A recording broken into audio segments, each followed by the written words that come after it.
So first of all, I want to say I had the chance to go to supermarkets yesterday, and I love the South African brands, the way they package their products, the colors they're using, and the marketing slogans they're using.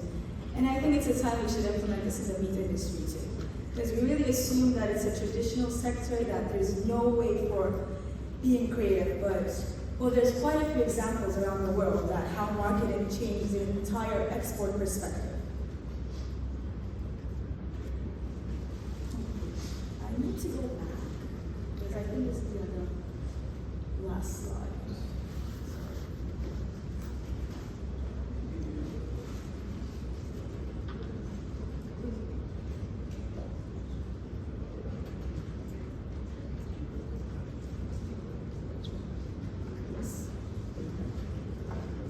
Okay, so let's start first with the general rules of marketing when it comes to the meat industry.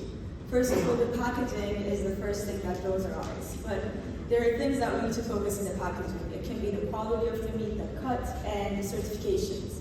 We should be proud of the certifications we're getting with our slaughterhouses and facilities, especially with the new generation consumers.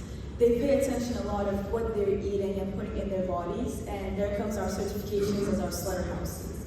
It's quite challenging for them to research every brand, so as soon as they see reliable certifications and logos on their packaging, they tend to buy that product more often than their local butchers nowadays.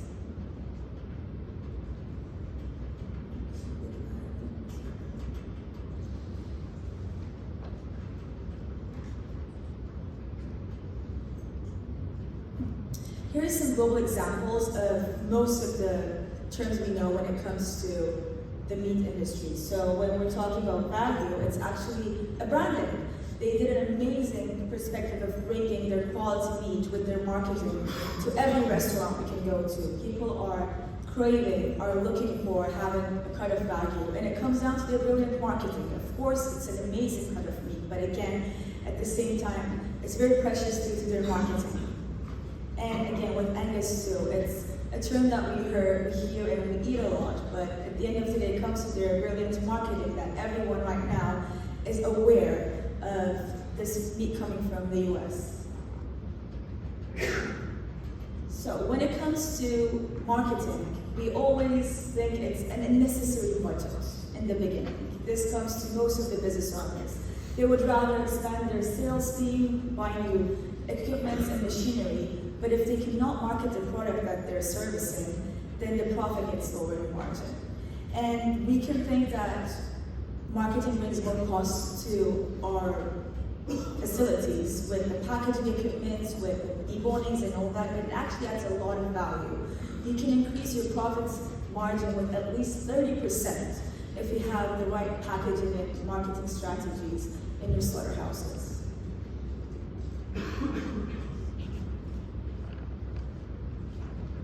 So when it comes to, I want to focus a bit on the GCC market, because right now it's a very growing market with population and with a lot of expats coming in that they are craving to export, to import meats from different locations in the world. And I'm based in Dubai, and we're always focusing on the off-takers that would love to import meats, and they're bringing a totally new perspective towards where they're importing. They've opened their doors to the entire world to come as a new population and work there, so they need more food to sustain them. And it comes down to the meat sources.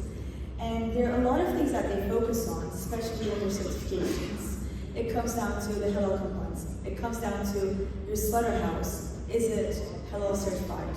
And this opens a huge door, because as soon as you step into the GCC market, they would love, once they rely on you, trust on you, your margin goes a lot to all of the other nations in the GCC. Oh, and before we head there, I also want to point out that His Excellency just made an amazing point about traceability. We've been working so hard for the past couple of years to integrating our traceability systems and our slaughterhouses that we provide, and it's opening a new margin of markets for our clients, because new generation consumers really care about what they're consuming and what they're putting in their body, as I said. And knowing where the cattle was grown, how was it slaughtered, when was it slaughtered, water and how long it was in the cold storage actually affects a lot on their purchasing behaviors. And we provide this with our QR code system, so it's very new technology, and we love integrating this new technologies into a very traditional business model, and it's affecting a lot of the marketing trends.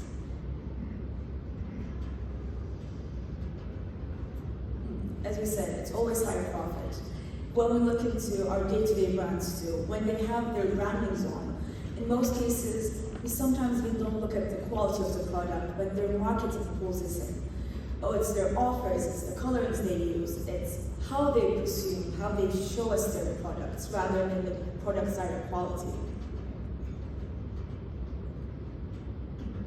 Yes, every step you do actually affects your marketing, and you need to show it. So we're feeding our kettles, our sheep, our livestock with the best feeds out there, but we're not sharing this to our clients, to our potential consumers. Once they know every step, they become more of a loyal customer because they feel like they're a part of the process.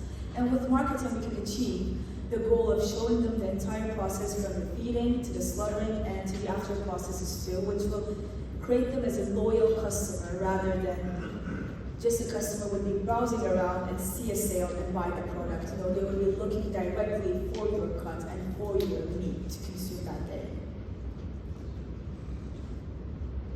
Yes, and as we were saying, there are 6 essentials that we should never forget when it comes to our branding in the meat sector. We love a brand name. So in most cases, we also love them when it comes to the traditional family name, especially when it's food. We like the reliability. We like to connect with everyone. And again, the certifications are in most cases, we forget that it's important to put our packaging. It's not just to get our regulations on, it actually affects our consumers' behaviors. And multilingual packaging, especially if you're looking into export, if you start from the beginning, it will change your entire market potential because again, they will be more able to understand what your product is and how it was raised and how it was packaged and all of those details. And yeah, these are 2 examples of actually 2 brands that are in sale in the GCC market right now. And one is from Namibia, and there's actually quite more brands compared to South African brands. I've seen a lot of Namibian and Botswanan brands in the markets in the UAE. And some of them, yes, they sell in bulk and carcasses, but in most cases they've actually shifted to the perspective of pre-cut packages, which is helping a lot with their profit margin. And let's come down to why Dubai, because it's actually one of the biggest hubs right now when it comes to import reliability for the region. If a product is achievable in Dubai, it gets over to all the other countries, as you can see, Saudi Arabia, Kuwait, Qatar, Oman, and Bahrain.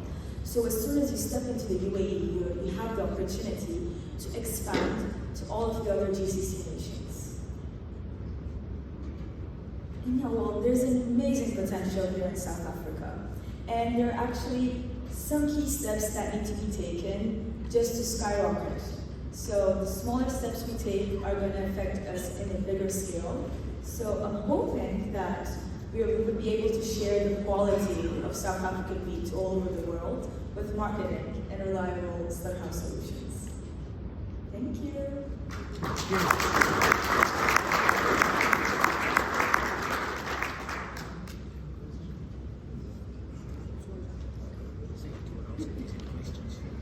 Any questions? Any questions to Irem? Well, thank you. I think I was clear enough. Thank you. If not, thank you, Irem. I just want to confirm that all our speakers will receive a gift voucher from Woolworths as a token of our appreciation, and so you can then now enjoy your shopping experience further in South Africa. Thank you so much. Thank you. Thank you. Thanks so much.